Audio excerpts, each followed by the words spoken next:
YouTube family, আশা করছি তোমরা সকল ভালো আছো। এখন দাঁড়িয়েছি ব্যারাকপুর স্টেশন, আর এখান থেকেই আমার গন্তব্যস্থলে যাব। মোটামুটি 5টা স্টপেজ পরে আমার গন্তব্যস্থল, যেখানে আমি কাজ করি, সেখানটায় যাব। আর ভাই, একটা কথা ভাবছিলাম, এত কষ্ট করছি লাইফে, জানি কি সফলতা পাবো কিনা, কিন্তু কষ্ট আমাকে করতে হবে, যেহেতু সফলতা অবশ্যই পেতে হবে। আর সেই হিসাবে কন্টেন্ট ক্রিয়েশন অনেক কিছু করছি পাশাপাশি। সো তোমাদের দেখাবো আস্তে আস্তে অনেক ভিডিওতেই অবশ্যই। সো এখন চলে এসেছি আমার কাজের গন্তব্যস্থলে, এখানে দাঁড়িয়েছি রোদ্রে। আর ভাই, রোদ্রে কাজ করতে হবে, কিছু করার নেই আজকের দিনে।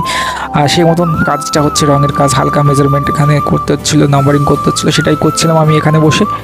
আর এখানটায় অফিসে এসে আমাদের এখন যেতে হবে বিশ্বকর্মা ঠাকুরকে বিসর্জন দিতে। সত্যি বলছি, আজকের দিনটা খুব খারাপ লাগছিল, যেহেতু বিশ্বকর্মা ঠাকুরকে বিসর্জন দিতে হবে। আর সে মতন চলে আসলাম শ্যামনগর ঘাটে, এখানে বিশ্বকর্মা ঠাকুরকে নিয়ে এসলাম গঙ্গায়। জয় বিশ্বকর্মা ঠাকুর কি জয়। আসছে বছর আবার হবে, দেখা হবে।